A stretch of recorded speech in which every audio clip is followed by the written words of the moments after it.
సంస్థల ఎన్నికలకు తెలంగాణ ప్రభుత్వం సిద్ధమవుతుంది. రేపు ఉదయం 11 గంటలకు రాష్ట్ర ఎన్నికల సంఘం సమావేశం ఉండబోతోంది. సిఎస్, డీజీపీ, జిల్లా కలెక్టర్స్, ఎస్పీలతో ఈసీ సమావేశం అవుతుంది. రేపు సాయంత్రానికి స్థానిక సంస్థల ఎన్నికల షెడ్యూల్ రాబోతోంది.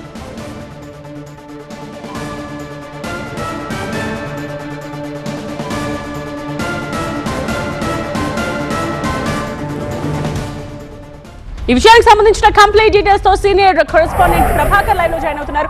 ప్రభాకర్, ఎప్పుడు ఉండొచ్చు షెడ్యూల్?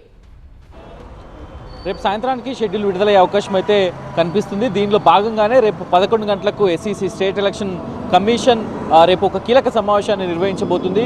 అది డీజీపీతో పాటుగా సిఎస్, అట్లాగే ఉన్నతాధికారులు, పంచాయతీరాజ్ డిపార్ట్మెంట్కి సంబంధించిన ఉన్నతాధికారులు, బీసీ సంక్షేమ శాఖకు సంబంధించిన ఉన్నతాధికారులు, మిగతా ఉన్నతాధికారులు అందరితో కూడా రేపు ఈ సమావేశాన్ని నిర్వహించబోతున్నారు. ఈ సమావేశం చాలా కీలకంగా మారింది. ఈరోజు రాత్రికే జీవో వచ్చే అవకాశం ఉందని ప్రభుత్వ వర్గాలు చెప్తున్నాయి.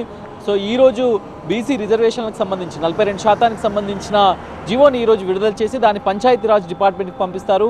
సో మళ్ళీ అక్కడి నుంచి ఒక జీవో విడుదలవుతుంది. దీన్ని మళ్ళీ రేపు ఎస్ఈసికి ప్రభుత్వం ఒక లేఖ రాసి అక్కడి నుంచి షెడ్యూల్ విడుదలవుతుంది. రేపు సాయంత్రానికి మోస్ట్లీ విడుదలవుతుంది అనేది అయితే చెప్తున్నారు. ముందుగా జెడ్పీటీసీ, ఎంపీటీసీ ఎలక్షన్సే నిర్వహించడానికి ప్రభుత్వం రెడీ అవుతుంది. సో దీనిలో భాగంగానే ఈవెన్ పొన్నం ప్రభాకర్ కూడా మాట్లాడారు. బీసీ సంక్షేమ శాఖ మంత్రిగా ఉన్నారు. మొత్తం ఈ ప్రాసెస్లో చాలా కీలకంగా బీసీ సంక్షేమ శాఖ వ్యవహరించిన నేపథ్యంలో పొన్నం ప్రభాకర్ కూడా చిట్చాట్ చేశారు. సో దానిలో క్లియర్గా చెప్పారు, ఇది ఒక మంచి కాజ్తో వెళ్తుంది. 69% రిజర్వేషన్లు ప్రభుత్వం ఇవ్వడానికి సిద్ధంగా ఉంది. దీంట్లో ఎవరికి కూడా నష్టం వాటిల్లే అవకాశం లేదు. బీసీలకు 42%, అట్లాగే 18% ఎస్సీలకు, ఎస్టీలకు 9% ఇవ్వడానికి ప్రభుత్వం రెడీ అవుతున్న నేపథ్యంలో సో ఎక్కడ కూడా దీంట్లో ఎవరికి నష్టం కలిగే అవకాశం లేదు. కాబట్టి అందరూ కూడా సహకరించాలి. మళ్ళీ న్యాయ వివాదమైన చిక్కులు రావద్దు అని పొన్న ప్రభాకర్ కూడా చెప్పిన నేపథ్యంలో రేపు ఈ ప్రభుత్వం దీన్ని మొత్తం కూడా కంప్లీట్ చేసే ప్రాసెస్లోనే ఎన్నికల సంఘం కూడా రేపు ఒక సమావేశాన్ని నిర్వహించబోతుంది. ఈ సమావేశం ముగిసిన వెంబటే సిఎస్ కూడా ఒక సమావేశం నిర్వహించబోతున్నారు. సో మొత్తానికైతే చాలా ఫాస్ట్గా జరుగుతుంది మూవ్మెంట్ అనేది అయితే చెప్పాలి స్థానిక సంస్థల ఎన్నికల విషయంలో.